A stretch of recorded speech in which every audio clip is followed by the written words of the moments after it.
குட்டி தடுக்கு நடக்கிற first function எப்படி நடக்குதுன்னு பார்ப்போமா? நைட்லேருந்தே அவங்க டாடி எல்லா டெக்கரேஷனும் பண்ணதுக்கு ரொம்ப கிராண்டாலாம் பண்ணல. சிம்பிளாக நாங்களே வீட்டில் பண்ணிட்டோம். அப்புறம் மார்னிங்கே எல்லாருமே வந்துட்டாங்க. 5ஆம் மாதம் பூ முடிக்கிறதுனால 5 வகை சாப்பாடு அவங்களே வீட்டிலேருந்து செஞ்சு எடுத்துகிட்டு வந்துட்டாங்க. என்னோட நாத்தனார் தான் இந்த 5th மந்த் சீமந்தம் எனக்கு பண்ணுறாங்க. அப்புறம் அவங்க தான் என்னை கூட்டிகிட்டு வரணும்னு சொல்லிட்டு என்னோட நாத்தனார் தான் என்னை கூட்டிகிட்டு வந்துட்டு சாமி கும்பிட சொன்னாங்க. நானும் என்னோடய ஹஸ்பண்டும் சேர்ந்து சாமி கும்பிடணும்னு சொன்னாங்க. அதே மாதிரி சாமி கும்பிட்டுட்டு அப்புறம் என்ன அவங்களே உட்கார வைக்க சொன்னாங்க.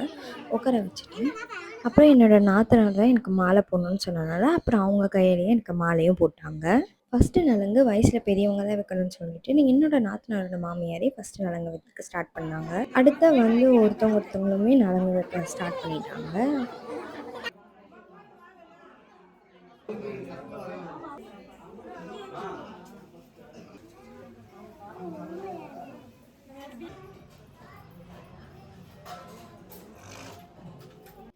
அடுத்து என் சிஸ்டர் தான் நலங்கு வைக்கிறா. அவளுக்கு எங்களுக்கு நலங்கு வைக்கணும்னு ரொம்ப ஆசையாக இருந்தது. வயசில் சின்னவங்க வைக்கக்கூடாதுன்னு சொல்லி வீட்டில் சொன்னா. பட் என்னோட ஹஸ்பண்ட் அதெல்லாம் ஒன்றும் இல்லை, யார் வேணால் வைக்கலாம் அப்படின்னு.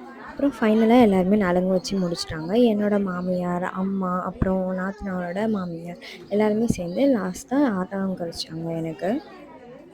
நாங்கள் ரொம்ப சந்தோஷப்பட்டது. வீட்டுக்கு வந்தவங்களாம் நல்லா வயிறார சாப்பாடு போட்டு அனுப்பிச்சது தான் எங்களுக்கு ரொம்ப பிடிச்சிருந்தது. அப்புறம் என் தங்கச்சி அவங்க மாமாவுக்கு நான் தான் சாப்பாடு சர்வ் பண்ணுவேன்னு சொல்லிட்டு அவளே முன்னாடி வந்து எல்லாமே எங்கள் 2 பேருக்குமே அவள் தான் பரிமாறினா. அப்புறம் என்னோடய ஹஸ்பண்டுக்கு எனக்கு ஊட்டி விட்டாங்க. அப்புறம் நான் அவங்களுக்கு ஊட்டி விட்டேன். மாறி மாறி இதே மாதிரியே ஊட்டிகிட்டு இருந்தோம். 5th மந்த் சீமந்தம் இப்படி தான் முடிஞ்சுது. Thank you for